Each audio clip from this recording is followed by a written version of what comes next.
To us and turn on our camera. Not that camera.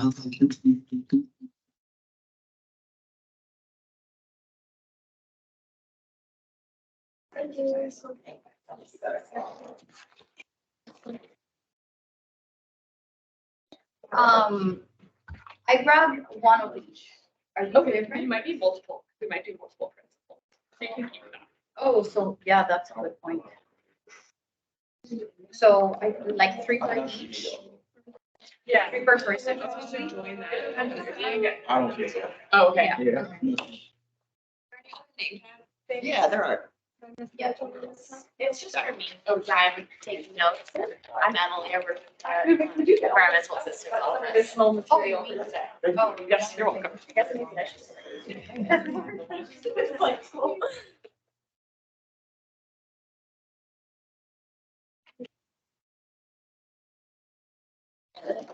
Ooh, fun.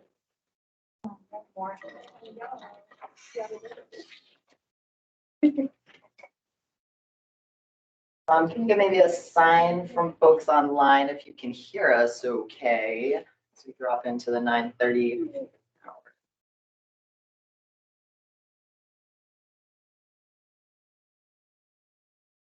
Morning, Savannah. Now I can't hear you. Oh, you're muted. Yeah. Yeah, I didn't mean to raise my hand. I was letting you know I could hear you. Thank you. Well, we can hear you too, so thanks for doing the sound test with us. Yeah. All right, well, it is 9:30 and I think we're getting to critical mass. So I'm just gonna start with some housekeeping while folks are getting settled in so that we just keep our time moving. Here I am. Hi, everyone online. Okay, great. Good morning. This is Phoebe speaking, one of your EJ coordinators. And I am here with my counterpart, Alex. Hello. Thank you for putting up with our endless emails and reminders and asks for support putting this together. Wouldn't have happened without all of your contributions. So just a giant thank you. Right out of the gate, you're being recorded right now. This is a public meeting. We have invited folks from the public to join virtually or in person. I don't believe we have anybody, but yeah, we should check online. No one in person right now from the public. We're all members and or staff. But we have Michael online, so just recognize you. Thank you for being here. That's fantastic. And then, yeah, Megan with the Agency of Natural Resources, Department of Environmental Conservation. Hi, Megan. And also Emily Rogers in person is staff that's supporting Alex and I in the meeting today. Yeah, okay. So for folks online, obviously you just meet your needs as you need to meet your needs. For folks here, same thing. We'll take one break. I think we have structured into the agenda, but take a break if you need a break. The bathrooms are literally just right across the hall here. And yeah, we've got, you know, our binders, our handouts we've been distributing here. For folks who are online, Alex is going to just drop a link to any documents we reference in real time in the chat. So it'll be really easy to click on whatever it is we're talking about in that moment if you don't have it handy in front of you.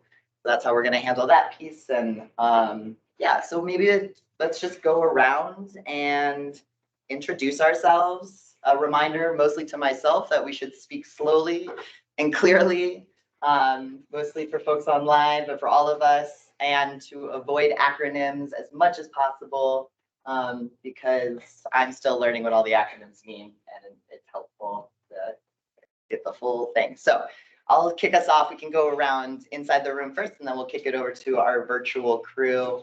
For folks who are just joining, just a reminder, this is a public meeting. This is being recorded. This recording will be posted online. Thank you for being with us.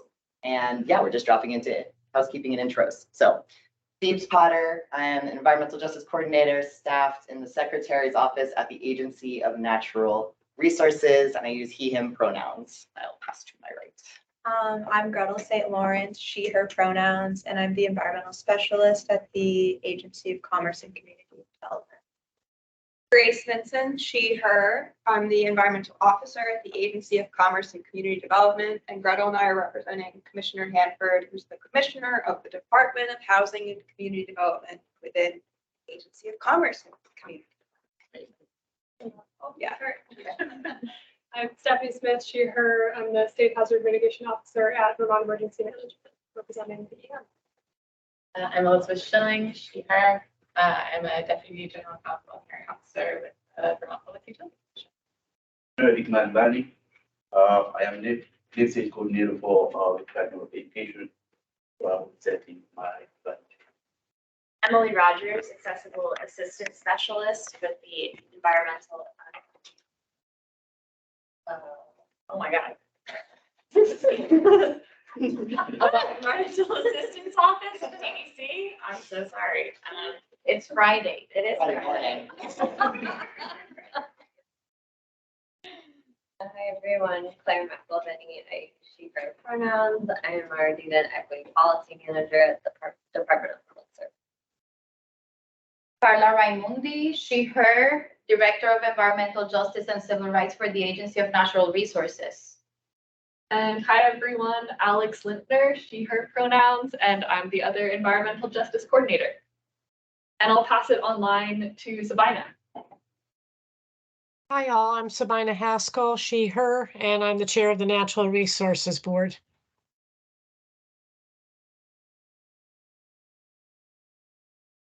You can go to Amy next. Hey, good morning, everyone. I'm Amy Redman. I use she, her pronouns. I'm the health equity lead in environmental health at the Department of Health. And Susanna, can I pass it to you? Good morning. Sure can. Good morning, Susanna Davis, Racial Equity Director for the state. Thanks. And if we are passing, I guess I'll send it over to Katie. Have you gone yet?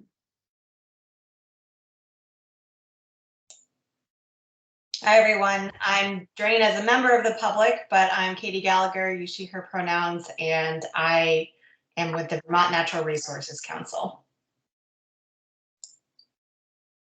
And Megan? Hi, my name is Megan Cousineau. I use she, her pronouns. I'm the program manager of the Environmental Assistance Office in the Vermont Department of Environmental Conservation, and I'm also DEC's Department of Environmental Conservation's Environmental Justice Coordinator. So here with Emily to help support Alex with Phoebes. And then is there anybody else? Is Michael here to pass it to?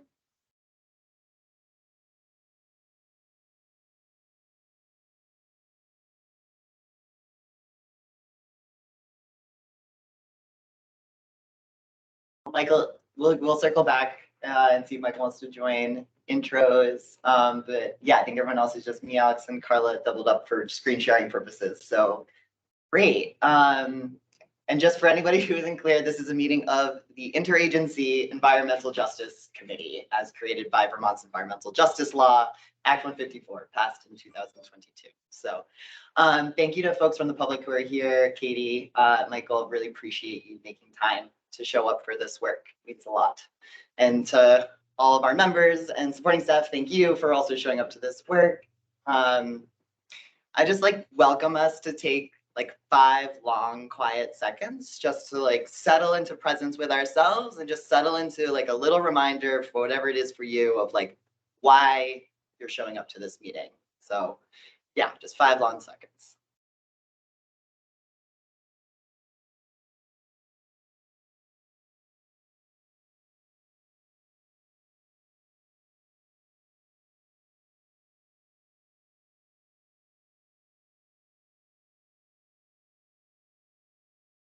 Thank you all.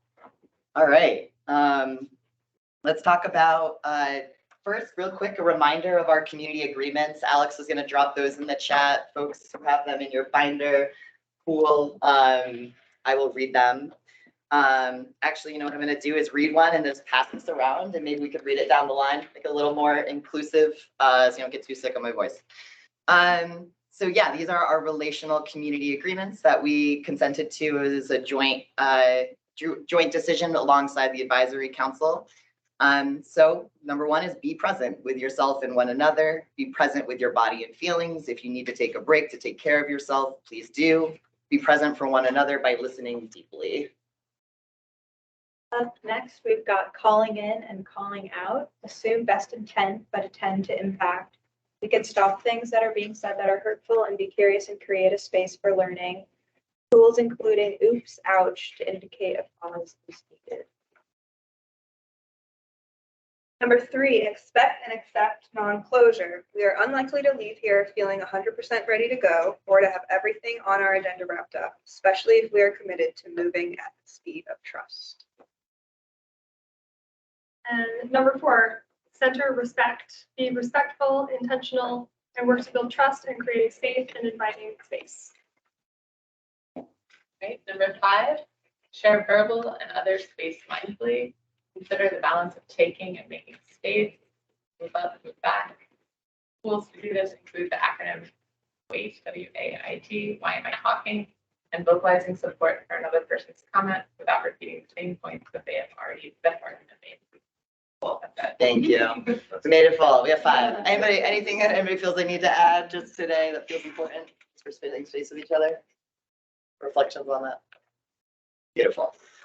Okay. And at any moment, don't be shy to call any one of us back into presence with these agreements with each other. So that's why we're here. All right, so let's just real quick make sure we feel good about our agenda and our plan for the day, and then we can get into it. So the main focus of our meeting today is on working on the core engagement, the core principles for community engagement. So this is a document that's going to guide state agencies in developing comprehensive community engagement plans. And so we have a working draft that we'll make sure everyone has access to. So we're going to spend the first kind of chunk of time together from 9:40 to 10:15 doing a circle process, making sure every one of your voices gets to be heard, and really give ourselves a chance to kind of reflect on the current draft and a chance to voice either, I really feel like we're missing something, or I really think this one needs to be refined, right? So just go around until we really feel like we sort of feel good about our overarching list of principles. We will at 10:15 invite public comment on the same prompt or anything else you might want to say. We will then go into breakout sessions. And I think folks virtually, numbers wise, you all could probably just be a group, and then we'll split up folks in here. We have a couple smaller conference rooms booked if it makes our lives easier sound wise. And the idea there is to actually take the principle list that we've agreed on and start to deep dive on them to say, and so we have some prompts that we'll give you to help you start to say, you know, okay, how do we flesh this out? How do we actually put information about this principle down on paper that will make this resonate and be meaningful and tangible to state agency staff who are going to now take this and work with it, right? So we'll do that, and then we'll take an actual break, 10-minute break. Then come back together from about 11:10 to 11:45, so like 30 minutes, and you know, we'll roll with what happens to just regroup a little bit about going back in the covered agency guidebook and how you all are feeling about bringing this work home to your agency and the deliverables that are going to pretty quickly be expected of the agencies. So just pick that conversation back up. And then we will have another opportunity. We'll try to just cover some next steps with each other in that conversation. And then reopen the floor for another 15 minutes of public comment, and then we'll be wrapped up for the day. So any suggested amendments to this agenda? Feeling good? Get some yeah, I see some visual cues. Thumbs up on virtual is always great. Just that we're in consensus that this agenda works. Okay, cool. Fantastic. So it is. All right. Welcome, Abby. Thank you. Yeah. Okay. Yeah, folks online, Abby. I did bring my binder, so I don't have a name. Yeah, no, welcome, Abby. If you want to just. You can make it settled in, great. All right, so we're gonna go ahead and drop the working draft of the core engagement principles into the chat. And does anybody here need a copy to be able to look at sort of in front of you? Would it be helpful? Because we have copies. Did they already go out? Yep. Okay, already got them. Thank you, Alex. Great. So, I recognize that this is pretty new. We just sent this out yesterday at 1, right? So it's just starting to fully integrate and synthesize, but hopefully it feels somewhat familiar. In addition to the document about the core of the draft principles, there's 18, I believe, at the moment. We also created a backup reference document, which basically shows all the contributions that you all sent and that we received during that listening session on July 18th.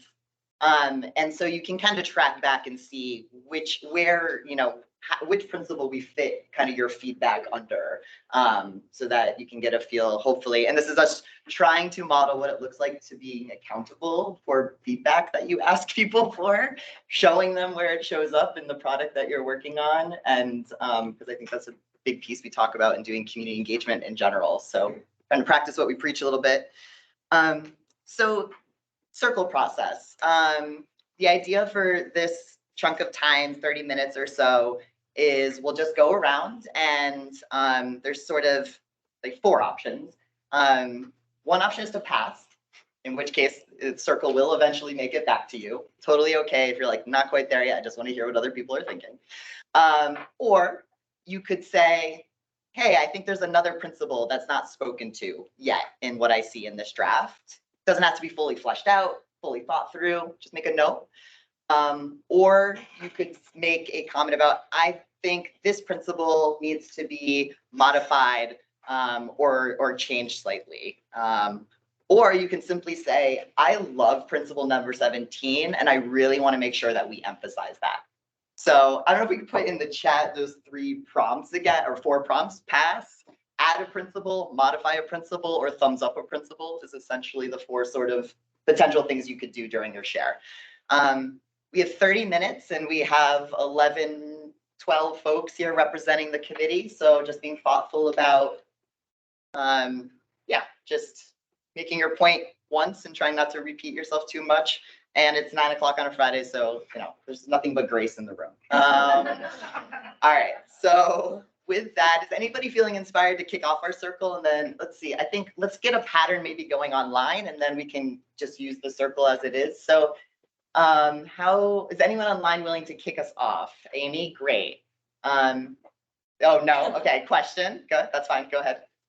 It's a kickoff question. I am thank you so much for putting this together. I was wondering if you might be willing to just say a few words about how you organized, because it looks like the principles are organized under 2 themes. I wondered if you might just give a little context to that, if it's helpful. If not, let's skip it.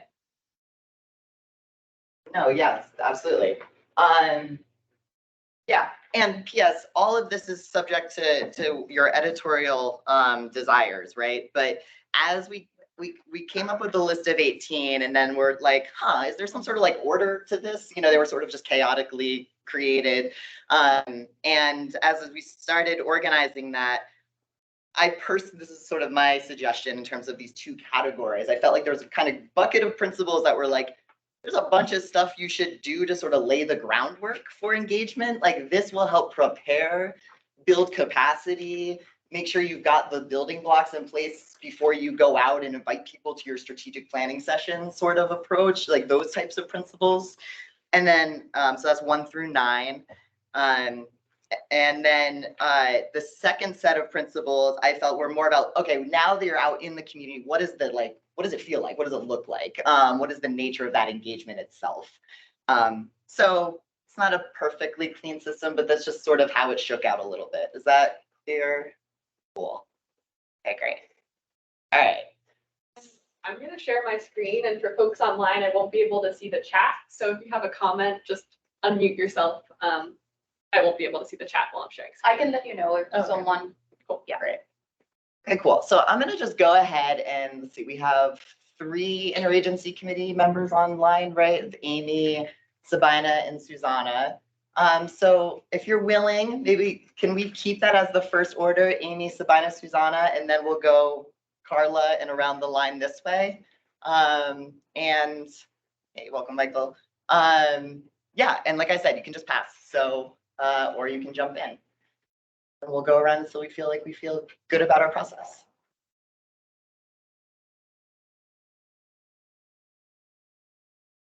Are we supposed to say something now? Yeah, Amy, so we got to say Amy, Sabina, and then Susanna. So Amy, it's on your court. You can pass, add a principle, modify or clarify a principle, or thumbs up a principle. Oh, I see. I'm gonna pass. I need just another minute. Thank you. Okay. Uh-huh. I'm a thumbs up. Can I throw out? Yeah, sure. One another second. question? Yeah. So I'm new to this group, and so I'm just trying to get up to speed and understand where we are and what we're working towards. And so just for background, and anyone can respond based on your understanding. So I know we're drafting these core principles to inform the community engagement plans that the agencies are going to be writing. But I still feel like it's a little unclear to me the context in which the community engagement plans are going to be used. So, and I know that's going to probably be different for every agency, but I think one thing that's hard with reviewing the core principles for me is thinking about the context in which they're going to be applied to the work that we're doing on the ground. So yeah, so any ground about that or thoughts on that?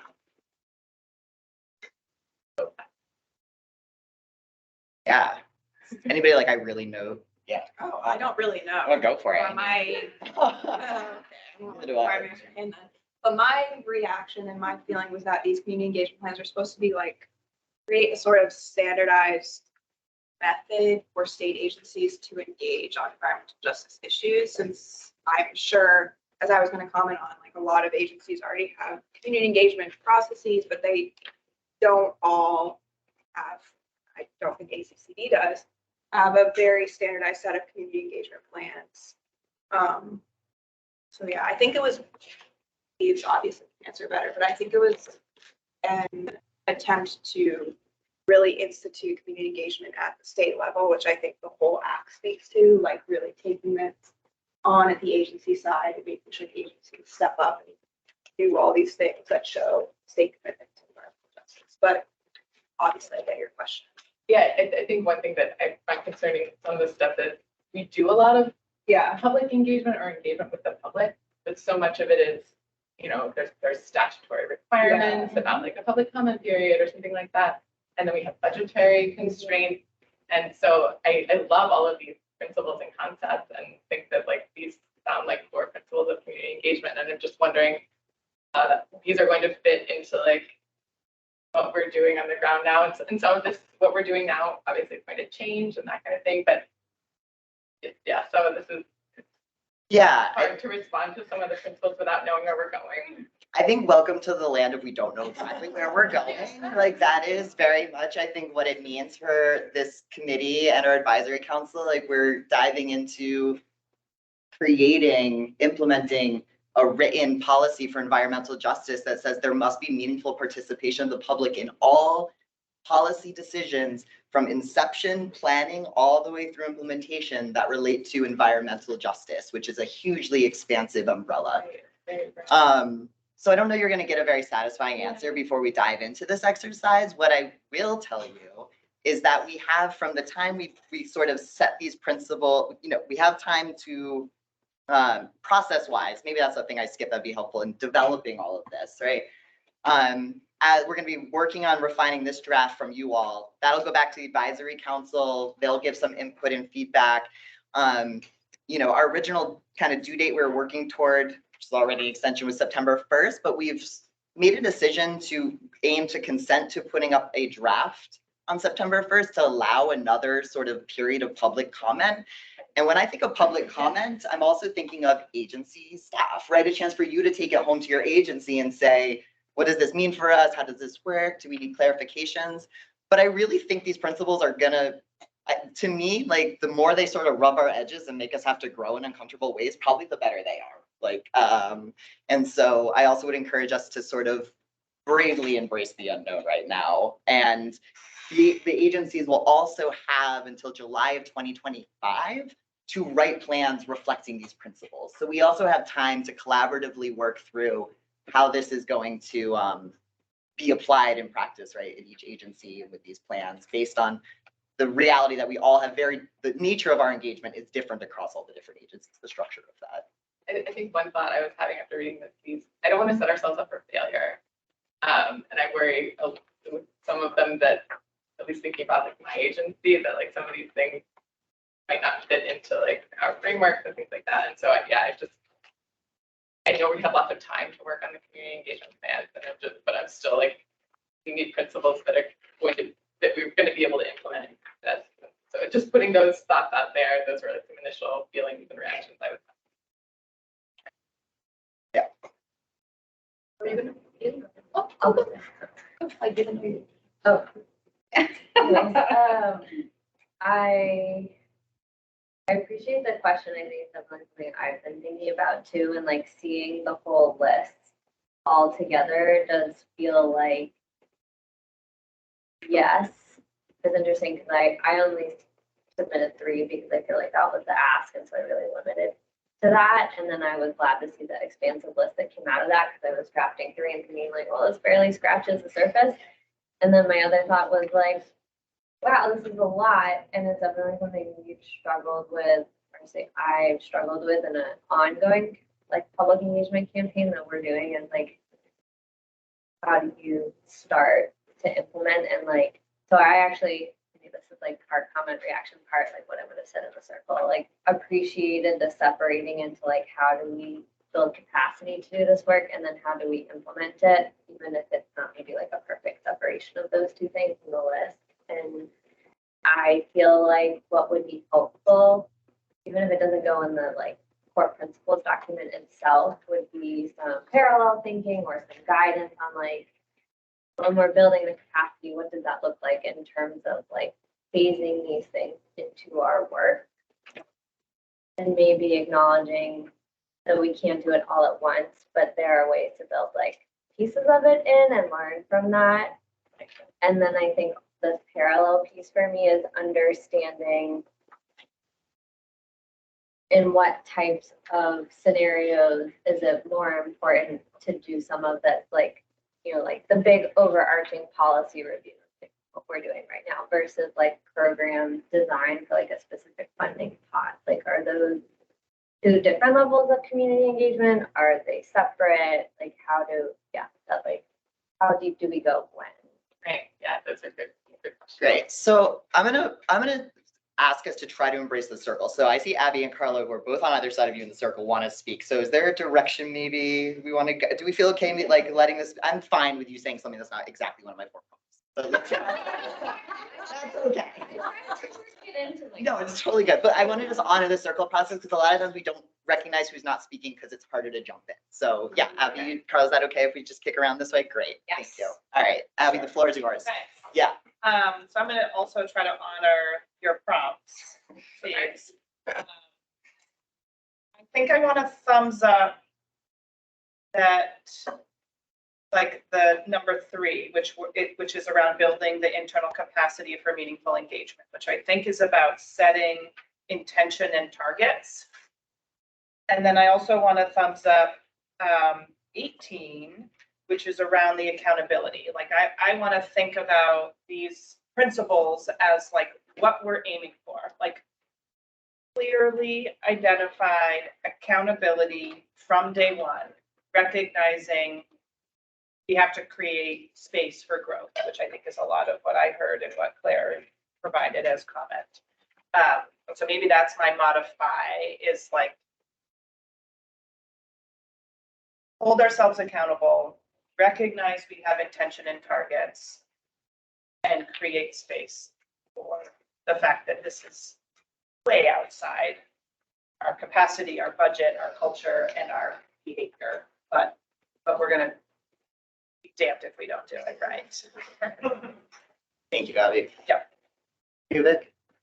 Yeah. So first of all, when I received feedback from you guys about identifying some of the principles, what came to my mind, I thought about all of these at different level. looked at the work we need to do at agency, and also try to look at just like you were trying to, how does he work together with my agency, for instance. And I know honestly we can say a lot of things, but to me, I spend a lot of time also reviewing the feedback, the way you guys try to summarize it. And I'll be honest to say, you guys did a great job. You guys did a great job on that. And as far as I'm concerned, I feel myself like I am part of it. I am part of it. The work I'm doing is actually being considered, right? And I understand why you guys are ask us to provide some feedback, because the goal is like to try to be more representative. We don't like to feel like, oh, my agency is not being represented. This is what I wanted to say, probably, but yeah, so it was okay to kind of provide some feedback on that to make sure, we incorporating some of the stuff we need from our agency also. But yeah, broadly speaking, to me, you guys are great. We're doing great. We should try to make it done. Yeah. Yeah. To go again.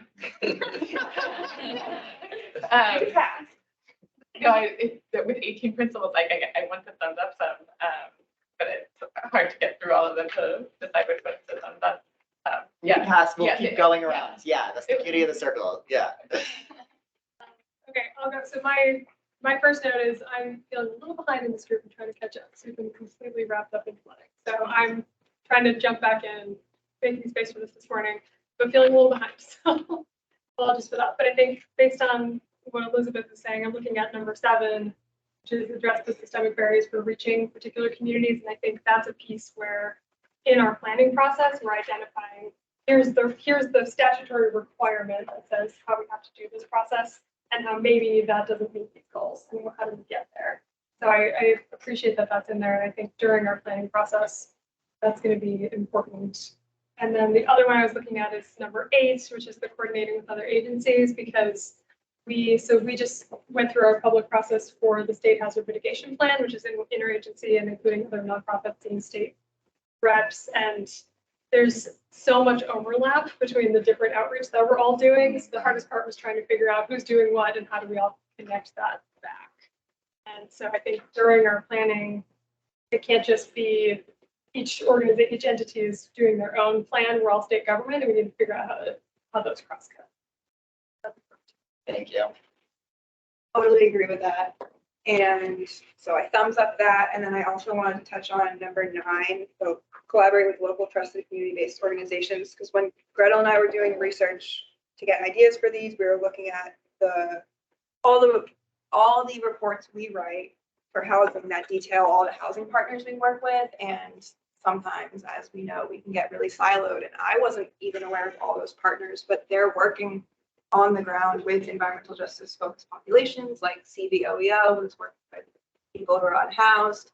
So going back to the last meeting, when we were talking about trust or lack thereof in state government, I think it's really important to go to the organizations that are working with these populations already, looking at how they engage and what works, and then coming to them instead of asking them to come to us, because the focused populations hopefully trust those organizations to provide services already. So yeah, go to those who have the expertise.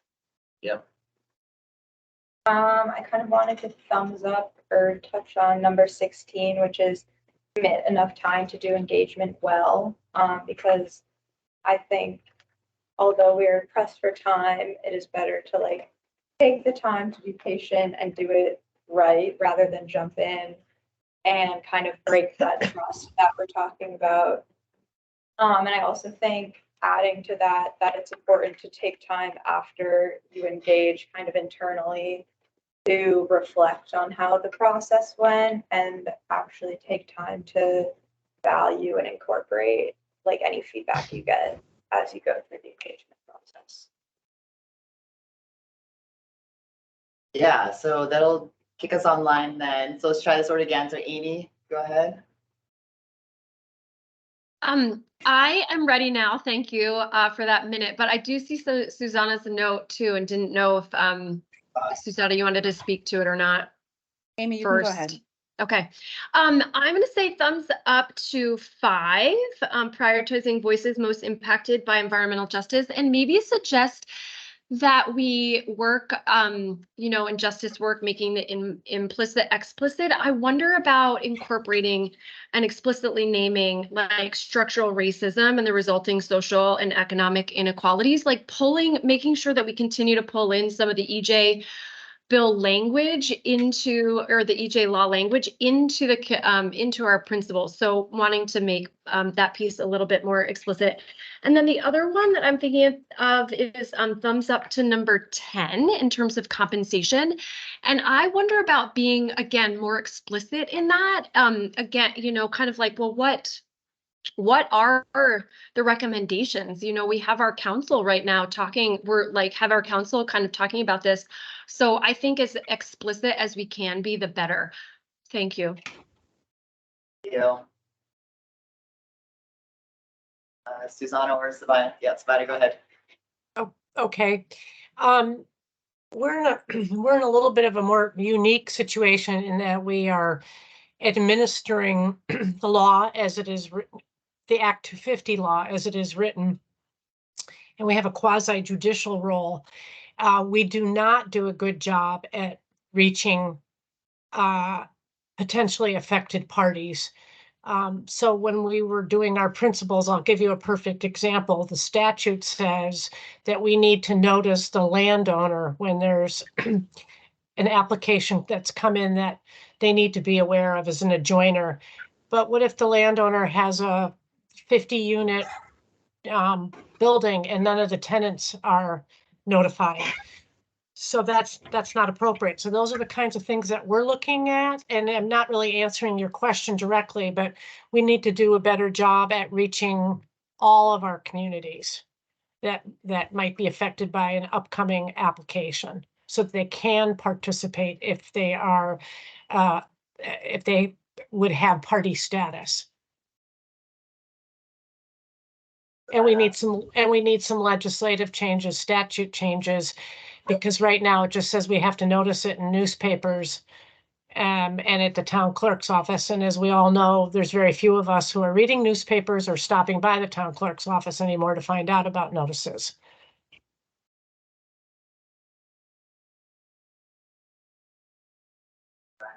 Susanna? Yeah, thank you. I want to thumbs up number 4, building ongoing and reciprocal relationships. I also want to clarify number 6, which discusses considering the local and historical context of the communities we're seeking to engage. And I think that oftentimes when people say something like this, what they really mean is don't make things too different for those communities, or don't push out long-term residents in favor of new residents, or something like that. A lot of it is about slow change or trying to retain some semblance of sameness or character of the community. But oftentimes phrases like that and concepts like that are used to actually prevent integration and to keep people excluded.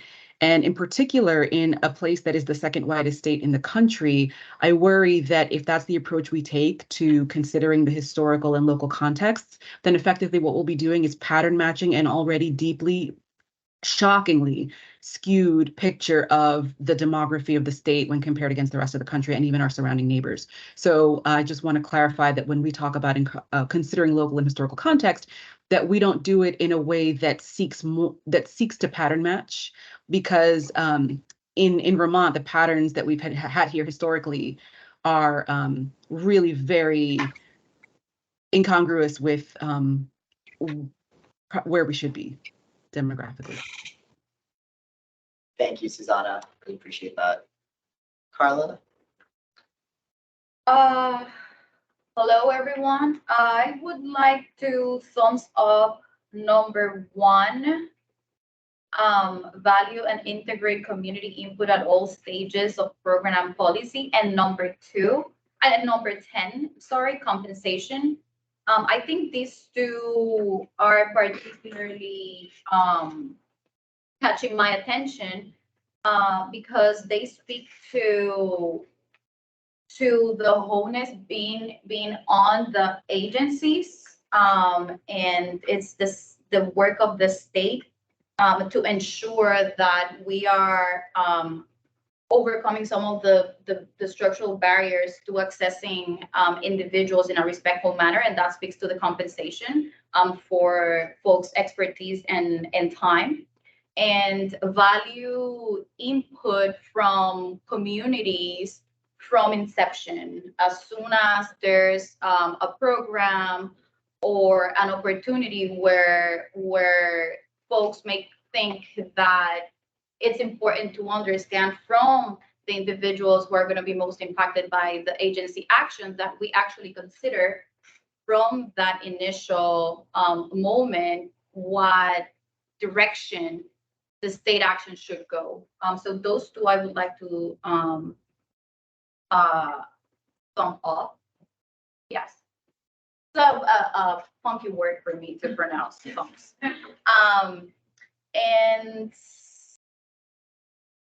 And then I would like to modify,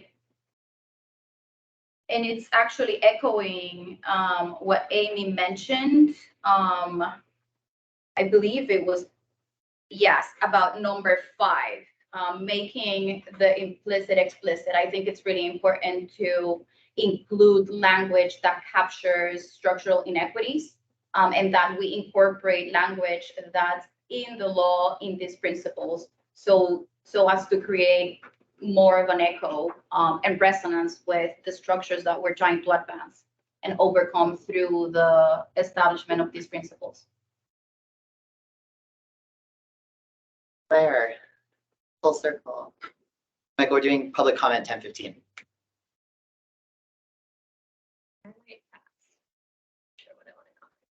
Cool.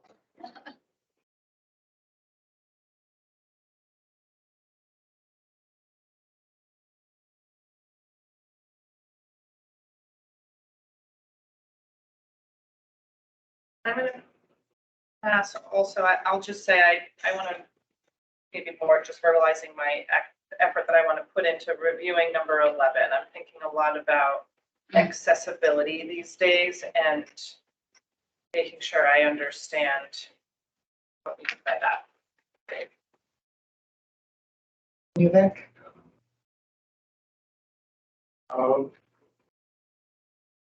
Yeah, I would like to emphasize on number 11. I know I did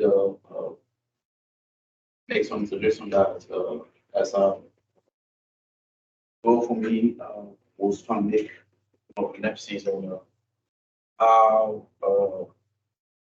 at 154 it actually take into consideration things such as diversity and inclusion. Because to me, this is something that I value most. I believe, when I look at the work we do, and I am actually feeling myself to represent some folks, which I believe not have the opportunity to speak up or say something, but at 154.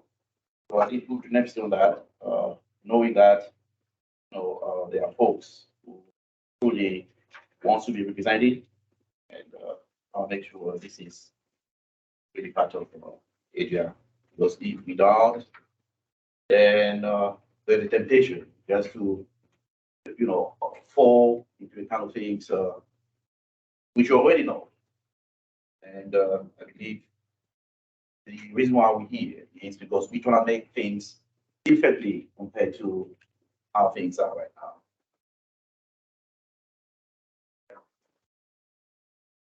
I'll add now. So I'll thumbs up 3, building the agency's internal capacity for meaningful engagement. And then also I have a suggestion for like a potential modification just in how things are worded. So that I 100% support the concept of compensating community members. But I also recognize that state agency budgets may not recognize that concept. So possibly modifying the wording to say that the agency should advocate for budgets that allow them to compensate community members or something along those lines. It's difficult to compensate folks if you don't have money for it. I was thinking about that too, like what if my program funding is flexible enough that I could actually do that? And I don't think I have funding that would actually allow me to do that. Exactly, so we've got to ask the legislature for it. Yeah, and I'm trying to process out here. I know you touched on this at the beginning, James, but the two categories. I think in my head, it's feeling like this laying the groundwork category is what we need to be thinking about during our plan development process specifically. Does that track? And then the second one is like for each individual outreach effort, here are the things that we should be doing during those engagements. Yeah, it's sort of both and. It's not just, I wouldn't say laying the groundwork's just in the plan development. I think this groundwork laying is an ongoing sort of process that you will be in. Like you will constantly needing to revisit, you know, your agency's internal capacity. You should be constantly going back to existing guidance. You should continuously be building these ongoing reciprocal. So it's not so much that it's phase one, phase two. It's more recognizing, I think for me, that the more we do this groundwork laying, the more the second set of things that we are doing, but we aren't able to do a lot of what's contemplated in 10 through 18, hopefully start to address those things and can talk to each other. And like I said, it's not a perfect organizational system by any means, and I'm down for us to sort of rework. Maybe there's a third section that is how do you develop your plan? How do you do groundwork laying, capacity building? How do you do direct engagement? You know, because I don't know that we've explicitly spoken to in these principles about as you're writing your plan, here's some approaches to take. You know, this is more your plan should incorporate these principles. So it's a slightly nuanced difference that clarifies. No, that helps. Yeah, and I see that. So it's not just the planning process. That's the piece I'm thinking about right now. Yeah. That's one of the next things we have to do. Yep, it's a great point. But it's also the principles that it's broader than that. That's fair. I want to flag that it is now 10:16, so we should Great. pause for public comment. Great. So was anybody else joined us online from the public? Still Katie checking. Then we have Michael in person. We have Katie online. Yeah, so it's not just you, and you're welcome to the prompts that we're all using or whatever else you want to bring. So yeah, whatever feels good for you. Katie, if you're looking to jump in. Yeah, thank you. And thanks for the opportunity to comment and also listen to this conversation. I'll just thumbs up, I think particularly number 4 and number 8, because I feel like these, a lot of these, but those two in particular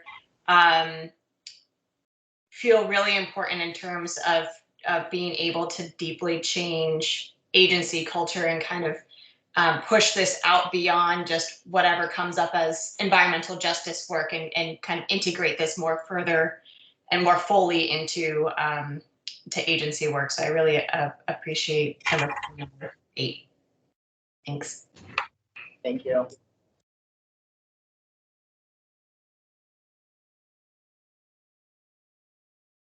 Okay, hi, everybody. Had a lovely drive up this morning. It's Bennington. Is there anybody else from Southern Vermont on the call or in the room? No? Wow. I think that's a little emblematic of the problem. When DEC approached Center for Whole Communities to do a study to develop these core principles in Bennington, their first call was to the Conservation District.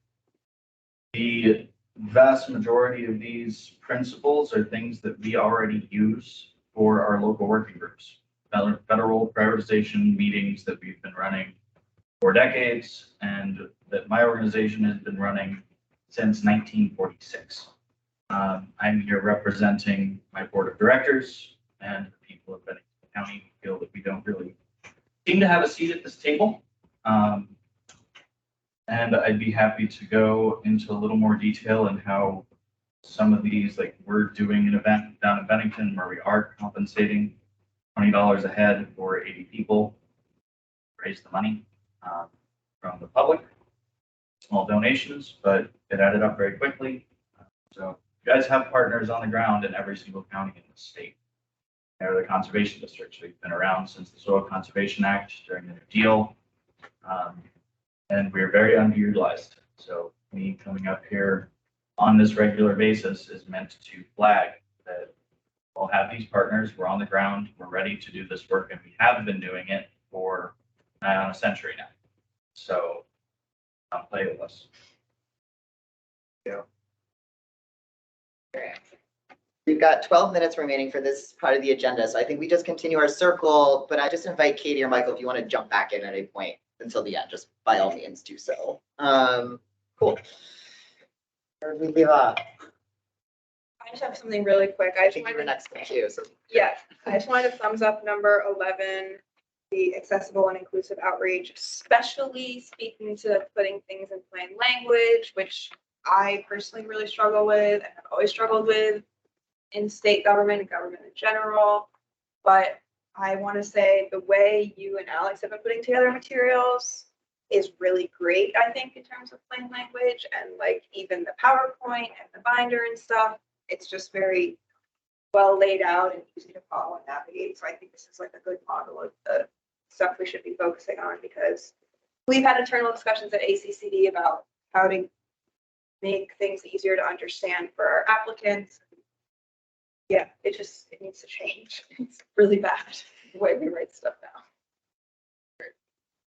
Yeah, I also kind of want to echo both Grace and Abby's points about accessibility, because I think it's something we all talk about a lot. Like we're having, like Grace said, a lot of discussions about how to make our own like internal documents more accessible, but I don't really think a lot of us actually know what that means. So I think like coordinating with other agencies and people who are doing work on the ground to like talk about like what success they've had with like making things more accessible to people would be helpful to make some progress with that. You're doing a circle. Oh, Appreciate you. So Amy, we're next in the queue. Great. I'm thinking about, I would like to thumbs up number 12 on meeting community members where they're at. And I think it was Michael in our last meeting who was like really articulating this, like the need to show up, to like leave the building and show up. And so I think that that's really important. And also, I don't know exactly what the amendment, but I am curious about adding or being mindful of like white comfort and entering spaces, and just wanting again to maybe articulate this like when invited, or just being really mindful of how state agency reps show up in spaces, and making sure that the relationships there are strong enough and that we're invited anyway. So just, yeah, kind of like making sure that we are challenging white comfort in that space. I don't know if that makes sense, but that's it. Thank you. Thank you. Sabina?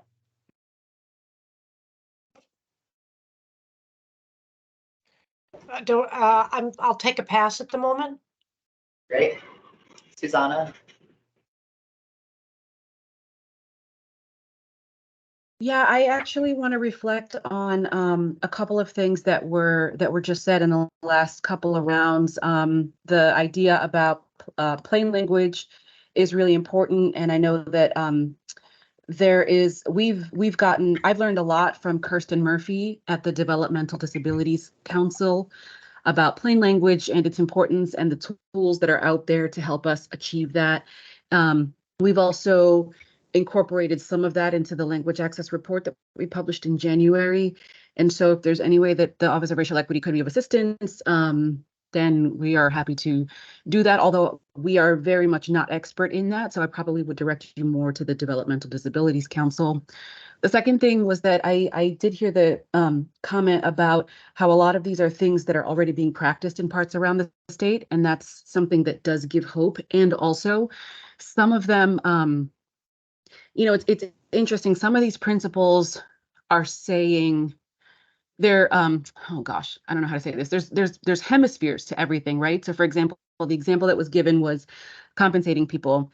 And I think I remember the speaker saying that the money that came from that was donation based. And so when I see that principle here in this document, to me, yes, it's about making sure that attendees get paid, but it's also about state government committing to being the ones to generate the funds, because there's a certain ownership of the responsibility to do that. And to me, when I think about that principle, yes, it's talking about making sure people are compensated, but inherent in it being in a state government document, it's really about us owning it and saying, we're not just responsible, like, oh, it's externally funded. So yeah, sure, we'll pay you for your labor. But if we're asked to come up off that money, then suddenly it's like, well, wait a minute. And so I see that as having two hemispheres. So that was another one, is that to me, this is a commitment document that doesn't just say we want these outcomes, but we're tasking ourselves with ensuring that they happen. I had a third one, but it's escaped me, so I'll pause for now. Thanks. Thank you, Susanna. Carla? Actually, I was just typing it on the chat. Susanna, you just captured my position regarding Michael's feedback about the donation, and underscoring my previous comment regarding how important I believe it is that it is our responsibility to ensure that we secure compensation and overcome the structures that right now are a barrier to compensate participants, and reasonable and adequate compensations, not any compensation too.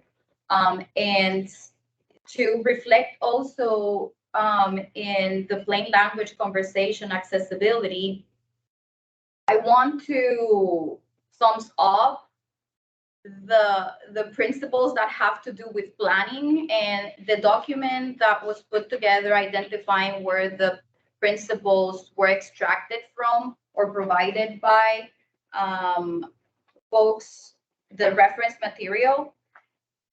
You can identify where those are, but generally those principles that speak to planning are particularly important, like utilizing existing guidance for equitable community engagement, not having to reinvent the wheel, and also trying to identify ways in which we can tap into structures that already exist. I think as I continue talking about this, I realize that my philosophical approach to community engagement is really shifting the burden from communities to state government. And so wherever there is a principle that speaks to the rebalancing of that power structure and power dynamic, those are the ones that generally I would thumbs up. So the addressing the systemic barriers, number 7, is incredibly important. And like someone else mentioned, being aware of the perceived notion that folks may have of oneself as one enters into a room as a representative of government is very important in order to create a relationship that shifts that power structure and works to help us create that meaningful relationship based in respect. I think that's all I have for now. So we're actually pretty much kind of at the end of we just reached the end of our circle, made it twice, which is amazing.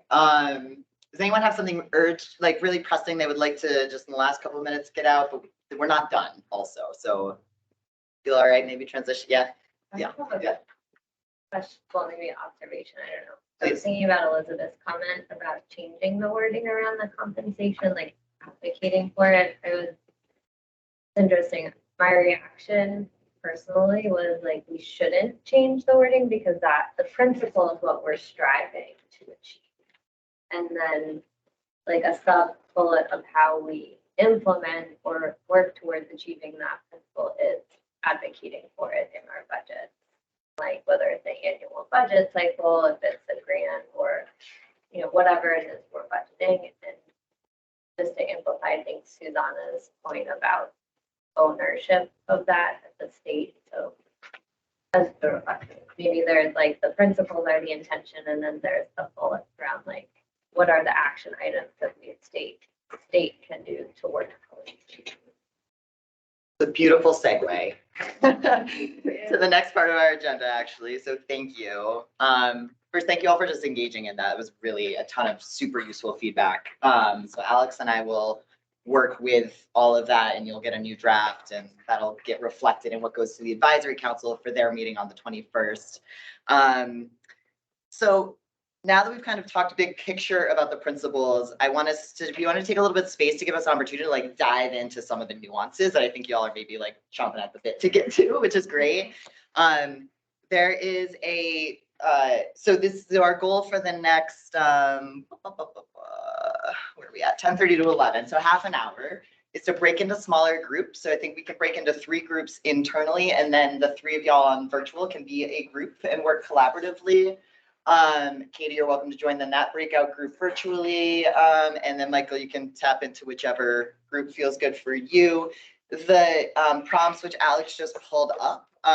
So I'm going to give each group kind of a chunk of principles. You all decide. Like I'll spend the minute on 11 and deep dive. And the questions we're asking to take notes also on these documents, so that Alex and I can make sure we get your feedback, is just again any further clarification or refinements.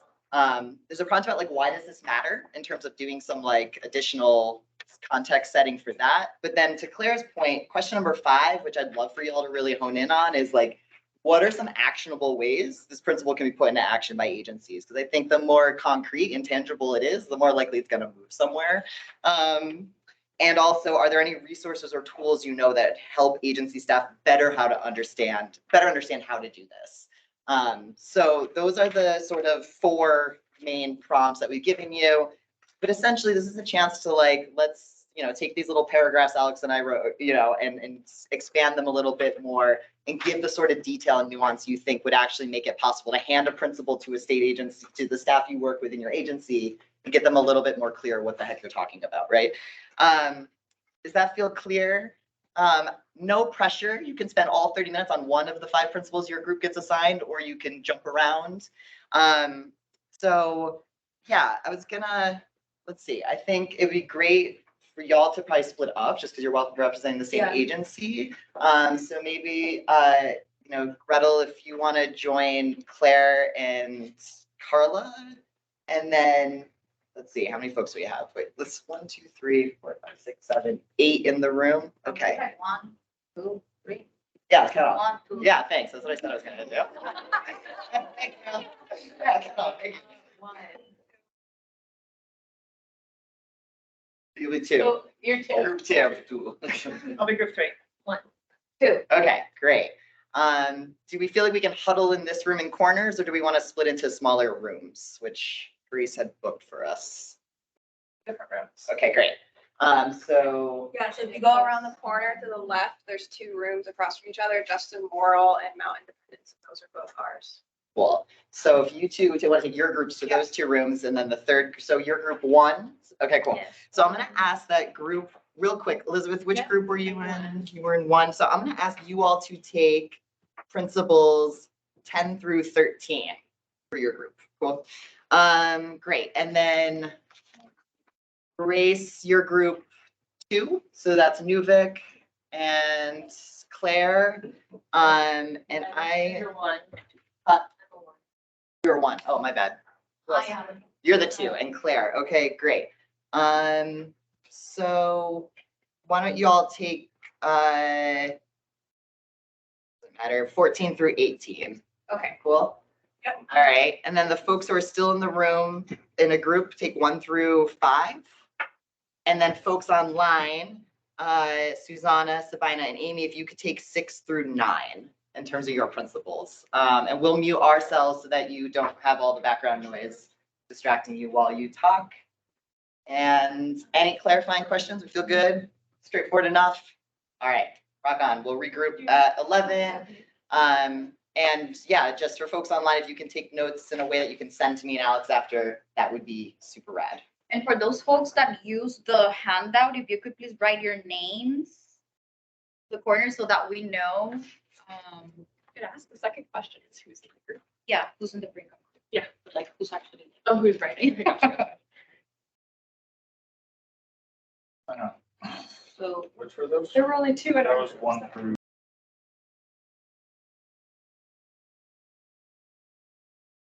All right. Okay, team. I'm willing to take notes for the group and send it over Oh. to them. Thank you. Awesome. On mute, sorry. Thank you. Sure, yeah. So ours are local and historical context, systemic barriers, coordination with other agencies, and collaboration with trusted community-based orgs. Hey, Susanna, really Yes. quick. I'm happy to take notes too, so you guys can all focus on the talking, and then I can just focus on the notes too, if that'd be easier. Yeah, that'd be great. Thank you. Oh, cool. Thank you. Thank you.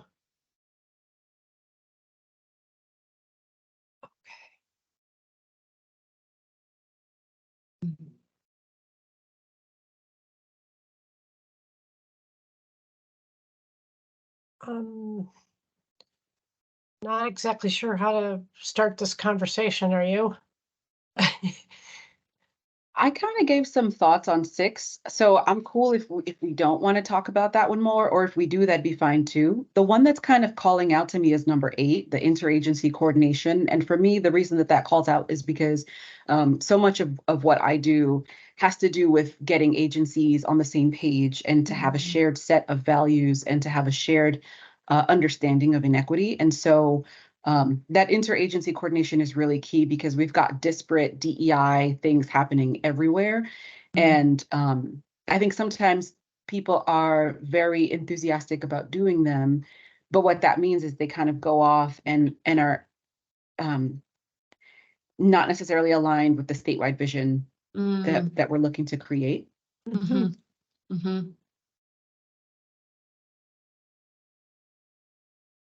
Oh, and then of course, the second part of that, which is sharing resources, which is also just incredibly. I'll give one example. I have a small team of people who were just added to my office, and we're looking to do a particular training with them. The organization we're going to come in, we're going to have train. They do private trainings for your team. There's only 3 of my staff who would receive it. So the first thing I thought was, well, let's find everyone else in state of Vermont who has a similar role and just make them all one cohort to receive the training because we're going to pay for it anyway, right? So it just seems really basic, but I think for a lot of other departments, it can kind of be an afterthought, like, oh, our data team is getting a training. Well, there's lots of data people around the state who could benefit from that.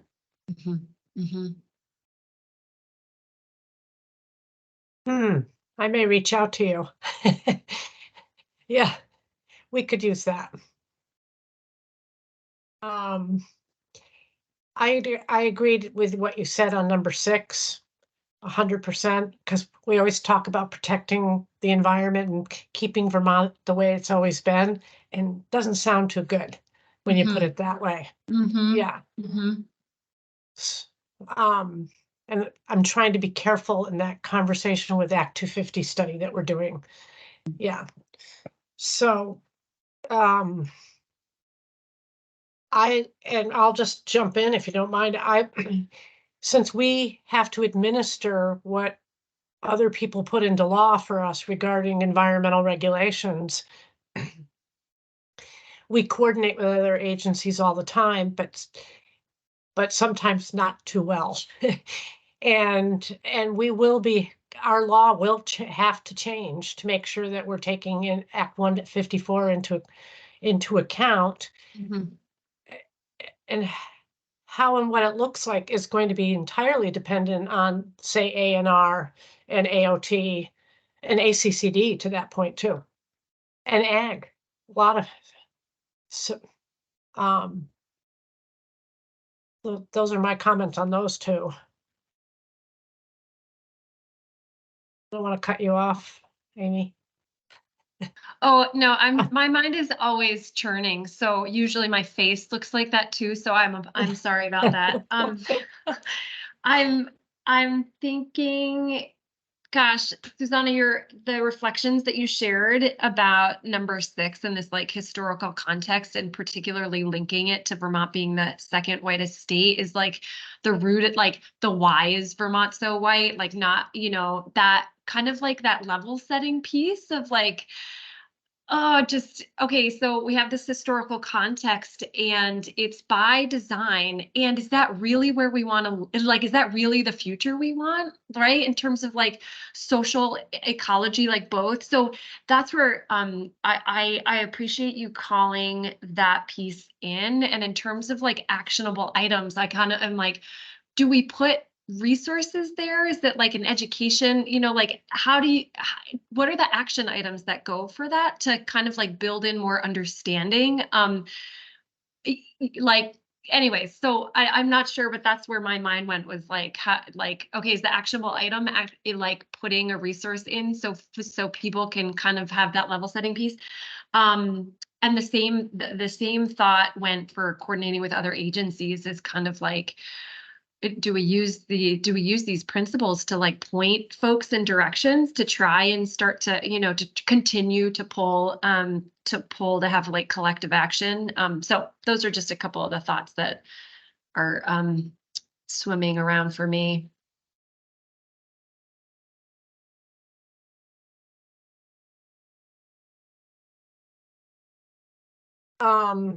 Wait. Oh, what are you saying, Katie? Wait a minute. Oh, that's all right. Yeah, just don't want to be like I'm here, but just listening and just like watching you, but you can't see me.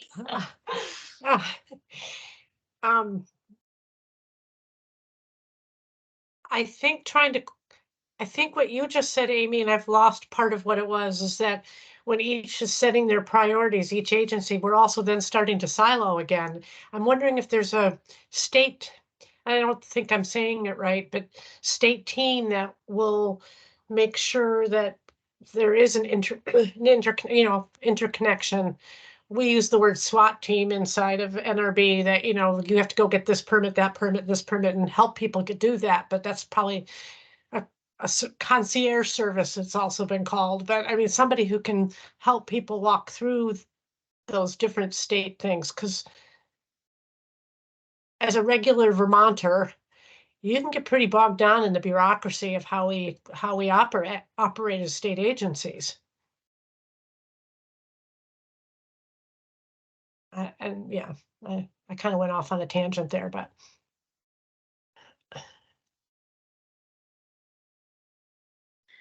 Actually, I was typing down what you just said, and later in a few months, I'll probably email you and ask you if I can quote you in a report. Yes, you may. As a regular Vermonter, you can get pretty bogged down in the bureaucracy of how we operate as state agencies.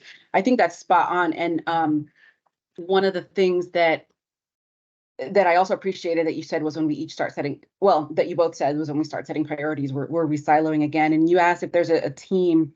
And the first thing that came to my mind actually was the Chief Performance Office, because it's really kind of their job to align goals and purposes and et cetera. And Justin Kenny and his staff person, Katie, have really done a great job of revamping that office and creating a refreshed set of training materials and resources. And I think that I don't know if this is something that they would want to take on. I know Justin also has experience in the A&R space because he used to be there for a while.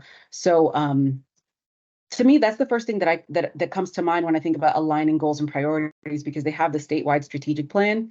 And I know they call it the statewide strategic plan, but really it's the executive branch strategic plan. I don't know, for me, my work really requires the judiciary and the legislature. And so when I think of something being statewide, I'm thinking of the independents and 3 branches. And so it's a little bit tricky when we rely on something that we call statewide, but really is kind of just the executive agencies. Not to say that that's not effective and it's not still reaching broadly across state government. But I guess I keep coming back to what actionable responsibility is the legislature and is the judiciary taking on to be part of this effort?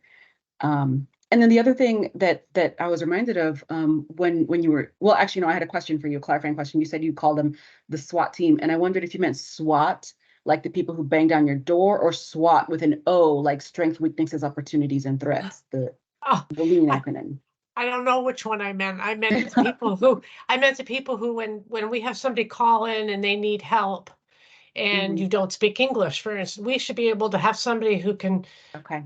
handhold them, concierge service them, okay, Right. and explain it, and this is the next step, and not make them go out and hire an attorney for $100,000. Okay. Yeah, that makes a lot of sense. And I do think we need that as sort of state government navigator. Navigator, that's a way better way to put it. Thank you. VIP service, yeah, whatever, right?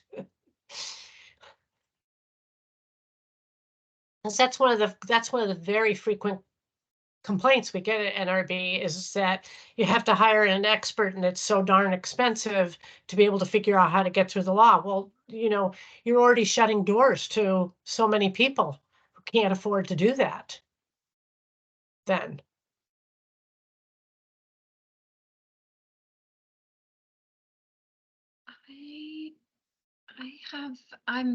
I have a reflection on number 9, but I don't want to topic jump. Is that okay okay. Collaborate with local trusted community-based organizations.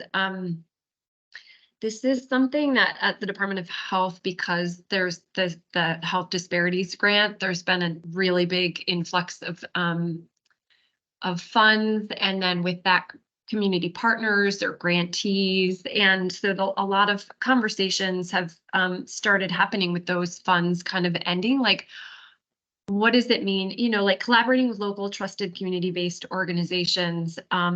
So right now we have these kind of like formal relationships through funding, and that's ending. And so it's like wanting to make sure that thinking through what that means when there's not like that formal like relationship, the formal financial relationship, because we know that like community-led approaches and having trusted partners is so integral to like equity and justice work. So just want to name that, but a few actionable items when kind of like having that collaboration is like making sure there's a point of contact and having like a relationship holder. So the community-based organization has that state agency rep. And also something we've been talking about in terms of actionable items is having a list for the agency of community-based organizations that the agency is working with. So not to overburden community partners, and just to make sure that there's like communication in terms of like who is engaging with what partner. So just a couple of ideas on that one.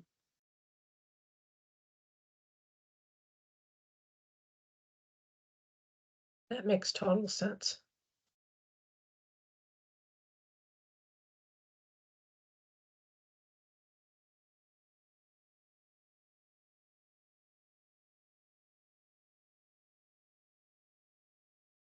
One thing to just quickly throw out is I'm taking the notes based off of the different areas, and it seems like 7 is one that hasn't been addressed yet.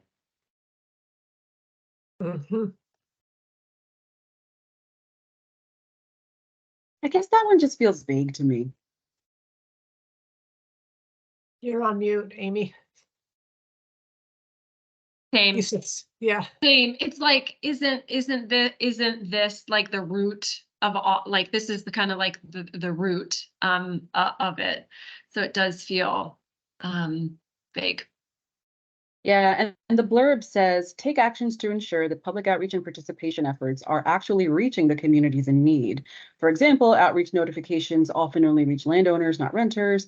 Identify policy and procedural changes that will help address these limitations. But I think that's already addressed in the other ones. For example, compensating people for time, that's one of the limitations of outreach, right? Systemic factors includes things like de-siloing and interagency coordination, and that's covered in number 8. So I think 7 feels like a catch-all that Yeah, you could put everything under there. Yeah. But if you were to take it out, it would be weird because we want the words to be said. So I wonder if there's just front matter or the introductory stuff that can say this. Is what you were going to say, Amy? No, you're saying it much more articulately, but like 7 should be in all of them or in the front matter, or it's like should be, it's like, it's really what each one should be. It should, the foundation that each one should be on. Yeah. And this also, I think this one also is making me again want more of the explicitness around focus populations, because like the focus populations listed in the law, and because I feel like it's so important to have that language in the principles, because these principles are going to be going, and they are an educational document of sorts. So we have to have that language in it. So this is just reminding me of that too. I don't okay, thanks.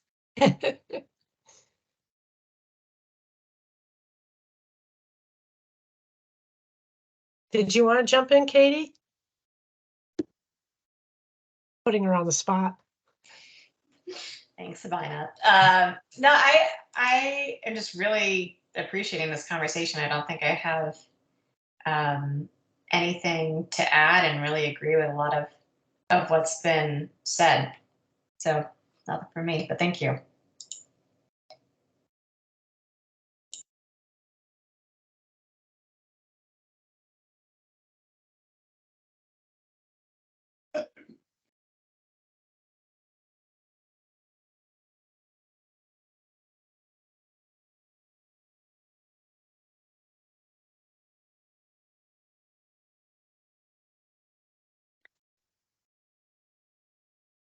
Hey, Walter.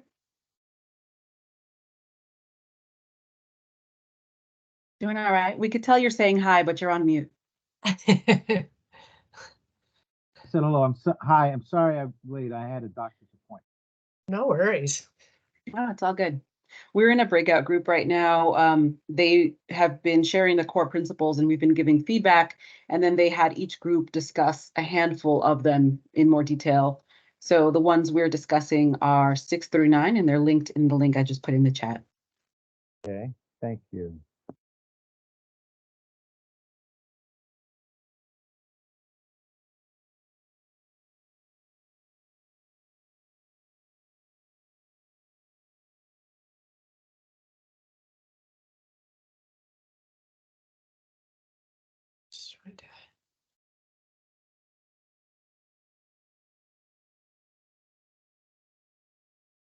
Oops, there we go.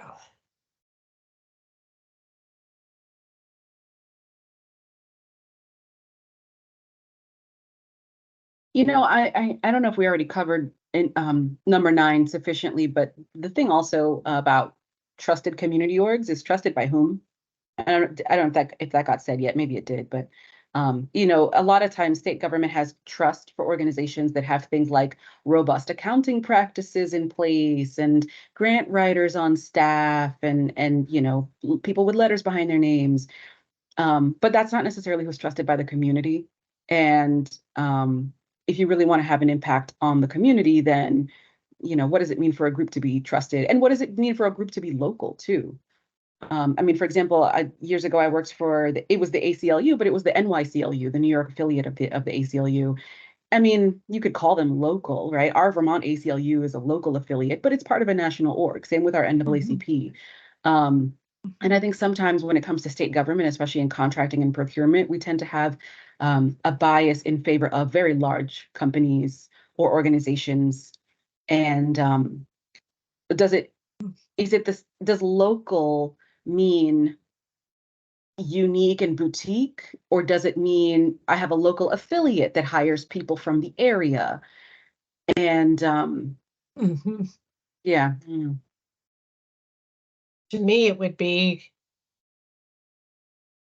it's the populations that you want to reach and make sure who are included. It's their local, who they trust, you know, making those connections. Yeah. And yeah, absolutely. And again, that takes me back to number 6, which is, are we pattern matching? You know? Yeah. It's all very circular. Mm-hmm.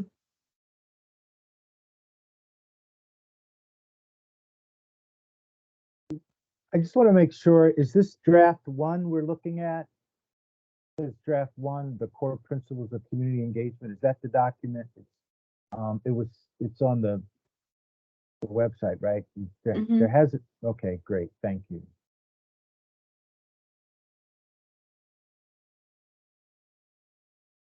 Oh, there's Katie.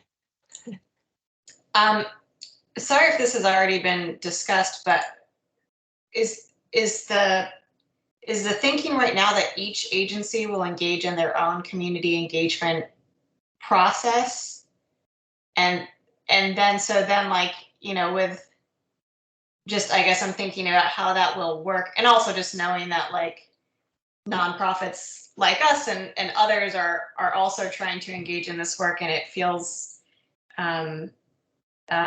dangerously close to overburdening the people that we're trying to engage with if we have a bunch of different people trying to connect with them at once.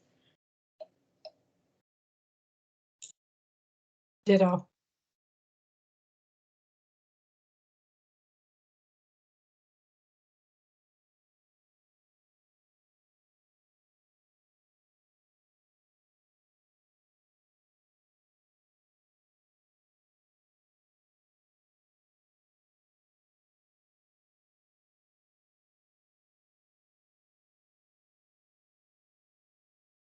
Your comment reminds me of the of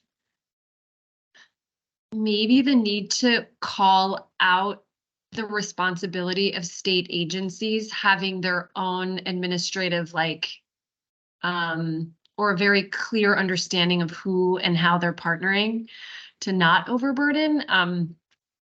So like mapping community partners or listing or just making sure that there's just making sure that that's really transparent, so it's not too many people reaching out to burden those communities and partners. Making a spider web. Yeah, yeah. That was sort of like your, I think it was you, Amy, who said we should have a list of, if you're dealing with A&R, this is where you start. If you're dealing with NRB, this is your person, that kind of thing, right? And vice versa. If you're dealing with this organization, this is who you should contact. Understanding that those names are going to change, obviously, you know, as people come and go, but still.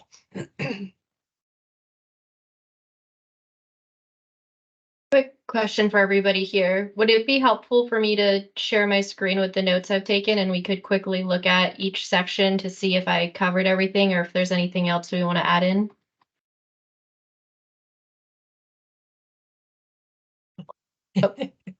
Sorry, I was muted. I was saying yes. And also, Megan, can you confirm how much time we have left in this section? Let me check really quick. I have the agenda up.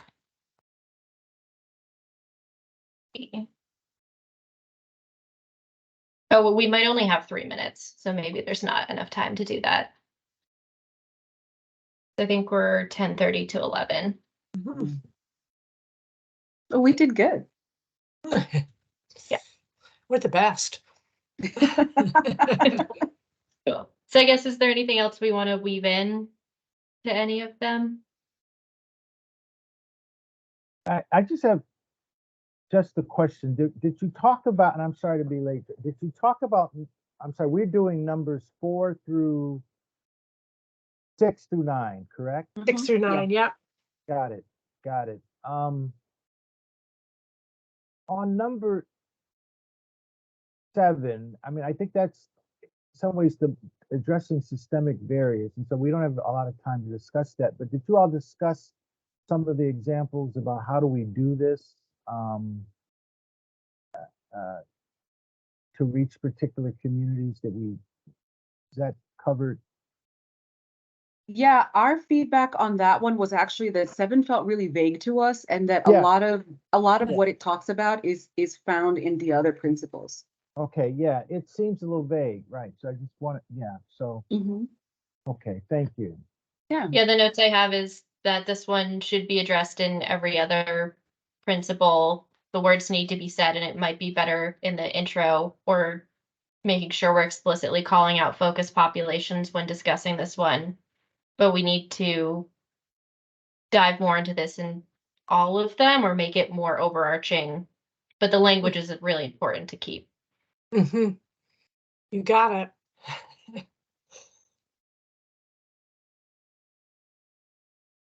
It's like the lead sentence of every paragraph. Mhm.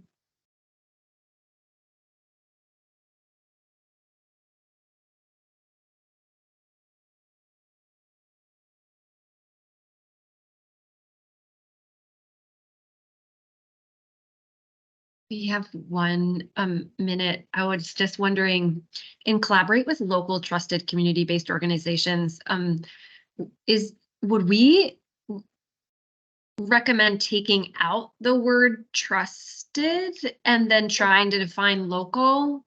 Or maybe that's already captured in the notes, Susanna, from what you were saying, but I'm just wondering about how to. I think if we were gonna cut one of them, I'd probably cut local before I'd cut trusted. Only because I think that's a piece that could make or break, right? You can have people from outside come in and do a great job, which again in Vermont feeds into trust a lot, because we have this sort of out of state xenophobia. But I don't know. I would rather clarify the trust piece than remove it. But that, I mean, that's me. That's one opinion.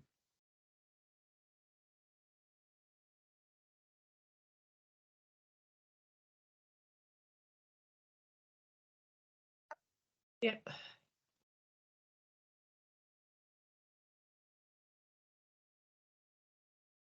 Breakout room is scheduled to there's wrap up. Okay, so we got a 10-minute break. Okay. If we want it. I would love to use that break. Okay. See you all in 10 minutes then. Okay. Thank you. Take care.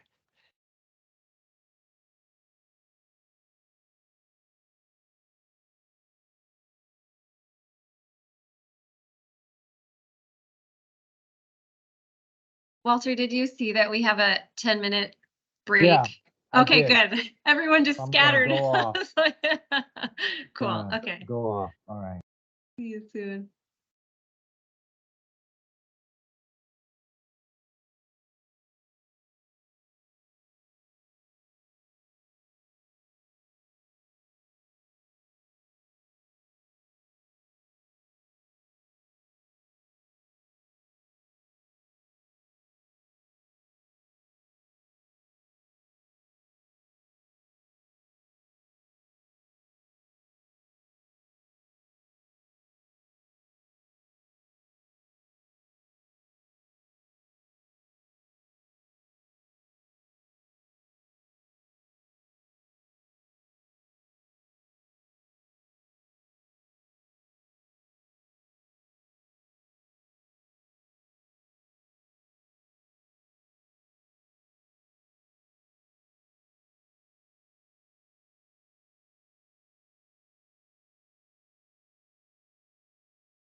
try to regroup a little bit.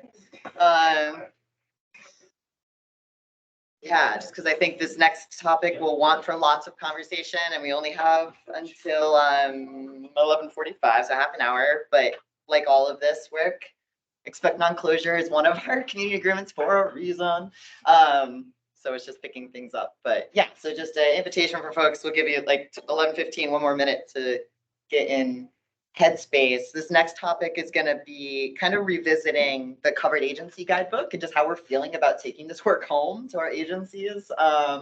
So if you want to have your covered agency guidebook handy, that's great. And yeah, we'll get into some important topics about that. Yeah, there's a few folks in person who are just making their way back in. So.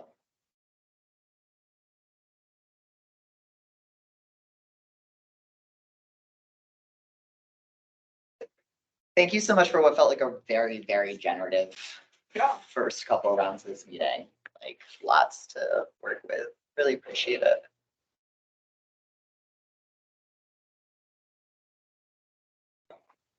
Just also recognize that Walter was able to join us. Walter's one of our advisory council members, and it's awesome to have you present with us. Yeah.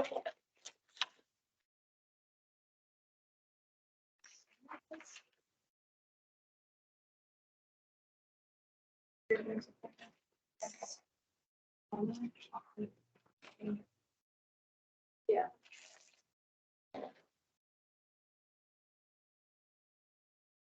Great. All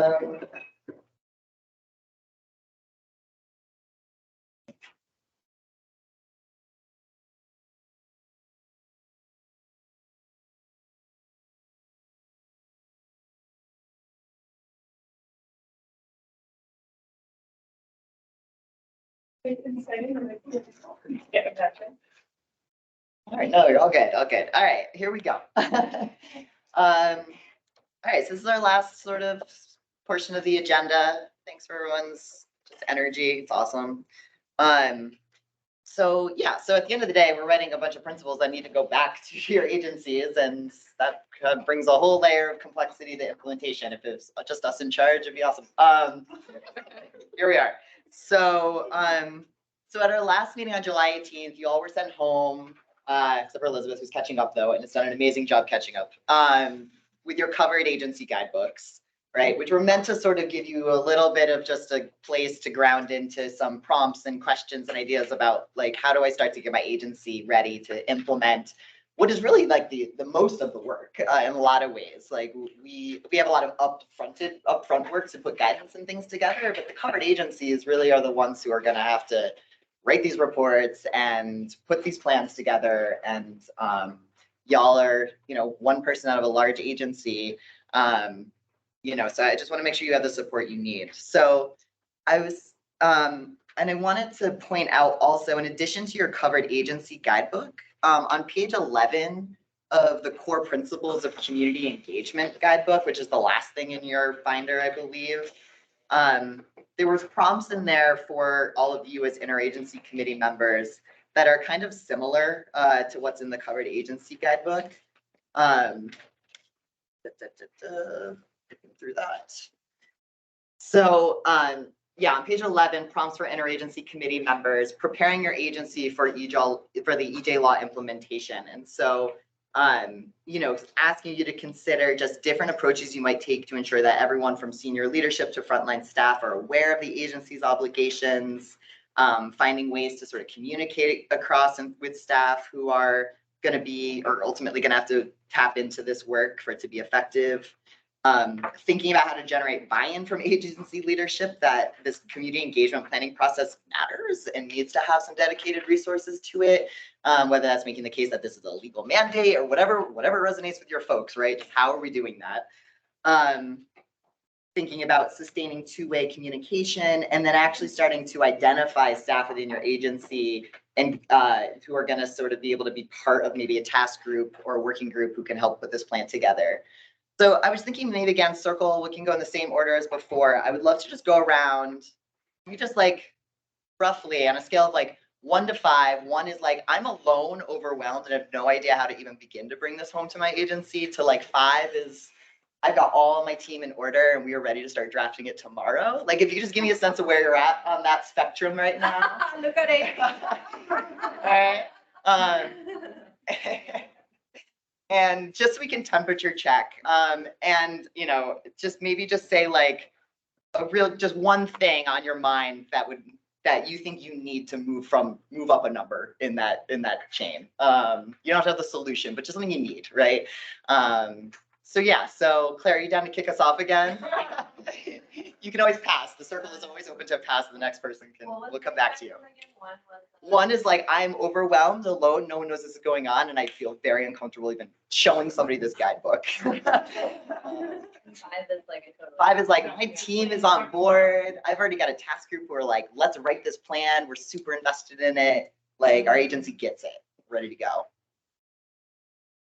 Maybe I'll say 2.5. 2.5. Right. Okay. In that